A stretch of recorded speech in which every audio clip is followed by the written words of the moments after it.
आज का हमारा टॉपिक है authorise capital and paid up capital. क्या होता है ऑथराइज कैपिटल, क्या होता है पेड अप कैपिटल, इन चीज़ों में क्या क्या डिफरेंस होता है, डेफिनेशन वाइज, डॉक्यूमेंटेशन वाइज, या फिर इनका नेटवर्क के अंदर क्या रोल होता है, या फिर और भी इनके रिगार्डिंग बहुत सारी चीज़ें हैं आज आपको जानने मिलेंगी इस वीडियो के द्वारा। तो बने रहिए हमारे साथ और शुरू करते हैं इस वीडियो को। नमस्कार, मैं CS रंजीत गोला, ऑनलाइन कंपनी प्रोफेशनल सर्विसेज में आपका स्वागत करता हूं। ऑथराइज और पेडअप के डिफरेंस को थोड़ा इजी बनाने के लिए हमने कुछ पैरामीटर्स बनाए हैं जिनके बेसिस पे हम दोनों का डिफरेंशिएशन करेंगे। चलिए शुरू करते हैं। सबसे पहले डेफिनेशन। डेफिनेशन एक आसान भाषा में क्या परिभाषा क्या रहेगी इन दोनों की। ऑथराइज कैपिटल जनरली वो कैपिटल होती है जिस कैपिटल तक कंपनी अपने शेयर्स को इश्यू कर सकती है। जैसे एक कंपनी आपने 15 लाख की कैपिटल के साथ बनाई, इसका मतलब ये हुआ कि आप 15 लाख की कैपिटल तक अपने शेयर्स को इश्यू कर सकते हैं। ये होती है एक लिमिट जिसको ऑथराइज कैपिटल कहते हैं। अब पेड अप क्या होता है? जिस लिमिट तक आपने अपने शेयर्स इशू कर रखे हैं, यानी कि कंपनी ने अपने शेयर्स इशू कर रखे हैं, वो पेड अप कहलाती है। 5 लाख रुपए के शेयर जो थे कंपनी ने इशू कर दिए, पैसे ले लिए उसके शेयर होल्डर से, 5 लाख नहीं इशू हुए हैं, तो टोटल मिला के 10 लाख रुपए आपके ऑथराइज हो गए। जितना इशू हो रखा है वो 5 लाख आपकी पेड अप हो जाती है। ये इसका डेफिनेशन बेसिस पे है। सेकंड बात करते हैं इसके डॉक्यूमेंटेशन के बेसिस पे, यानी कि ऐसी कौन से डॉक्यूमेंट्स होते हैं जहां से आपको पता चल सकता है कि ऑथराइज कैपिटल क्या है कंपनी की और पेड अप कैपिटल क्या है कंपनी की। ऑथराइज कैपिटल आप जनरली कंपनी के MOA से पता कर सकते हैं। MOA का मतलब होता है memorandum of association. Memorandum of association का 5th क्लॉज होता है कैपिटल क्लॉज। आप वहां से पता कर सकते हैं कि कंपनी की ऑथराइज कैपिटल क्या है।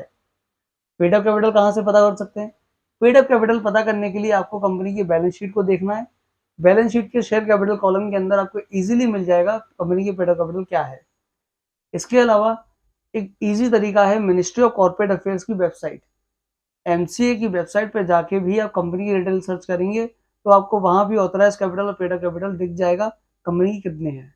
हम तीसरा अपना डिफरेंशिएशन करेंगे नेट वर्थ के आधार पर, यानी कि अगर आप नेट वर्थ कैलकुलेट करने बैठे हैं तो ऑथराइज और पेड अप का क्या रोल रहने वाला है।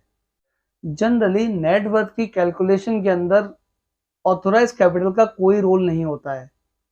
क्लियर? अगर हम पेड अप कैपिटल की बात करते हैं तो पेड अप कैपिटल को ही जनरली कंपनी की नेटवर्थ माना जाता है। फोर्थ पॉइंट हम लेते हैं कि कंपनी स्टार्ट करते समय हमें कितनी मिनिमम ऑथराइज और कितनी मिनिमम पेड अप रखनी होती है। एज पर कंपनीज एक्ट 2013 इस तरह की हर नीड को गवर्नमेंट ने खत्म कर दिया है। इसका मतलब ये है कि आप चाहें जितनी भी ऑथराइज और पेड अप कैपिटल अपनी कंपनी की रख सकते हैं कंपनी स्टार्ट करते समय, चाहे वो आप 1 रुपए रखें या 10 रुपए रखें या 10 lakh, it's totally up to you. अब मैं आशा करता हूं कि शायद आपको चीजें क्लियर हो चुकी होंगी ऑथराइज और पेड अप क्या होता है। अगर फिर भी अगर थोड़ा सा कंफ्यूजन है तो मैं आपको एक एग्जांपल के साथ समझाता हूं। देखिए, जैसे ये एक बॉटल है, इस बॉटल के अंदर इतना पानी हम भरते हैं और हम मानते हैं इसको अपनी ऑथराइज कैपिटल, यानी कि कंपनी ने जब शुरुआत करी तो उसने 15, सपोज करते हैं हम ये 10 लाख रुपए की कैपिटल है, इतनी, ये 10 लाख रुपीस है, ठीक है। इतना इसके अंदर पानी भरा हुआ है, इतना स्पेस खाली है ना, यानी कि जो पानी भरा हुआ है वो पेड अप कैपिटल है हमारी। जितना कंपनी ने अपने शेयर्स के अगेंस्ट में पैसा ले रखा है शेयर होल्डर से, वो पेड अप कैपिटल है आपकी। जितनी खाली है उस लिमिट तक कंपनी अपने शेयर्स को इश्यू कर सकती है भविष्य में, जब भी उसे रिक्वायरमेंट है फंड्स की तभी। अगर सपोज कीजिए एक पॉइंट ऑफ टाइम के बाद में 10 लाख रुपए की ऑथराइज कैपिटल 10 लाख रुपए की पेड अप हो जाती है, इन दैट केस क्या करने वाली company? In that case company को अपनी ऑथराइज कैपिटल 10 से और बढ़ानी पड़ेगी, उसके बाद ही वो अपनी पेड अप को बढ़ा सकती है, उससे पहले नहीं।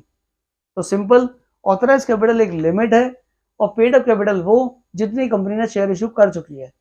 आशा करता हूँ आपको बहुत अच्छी तरीके से ये सब चीजें समझ में आई होंगी, लेकिन फिर भी अगर आपको कोई क्वेरी है तो आप हमें मेल कर सकते हैं। हमारे कॉन्टैक्ट डिटेल्स पर कॉन्टैक्ट कर सकते हैं। और भी अधिक जानकारी के लिए आप विजिट कर सकते हैं हमारी वेबसाइट। आप फ़ोन कर सकते हैं हमारे दिए हुए नंबर्स पे। आप हमें मेल कर सकते हैं और या फिर हमारे कमेंट सेक्शन में कमेंट कर सकते हैं। हम आशा करते हैं आपको हर कमेंट का जवाब दिया जाएगा और आपको अगर कोई भी क्वेरी है तो हमें कभी भी कॉन्टैक्ट कर सकते हैं।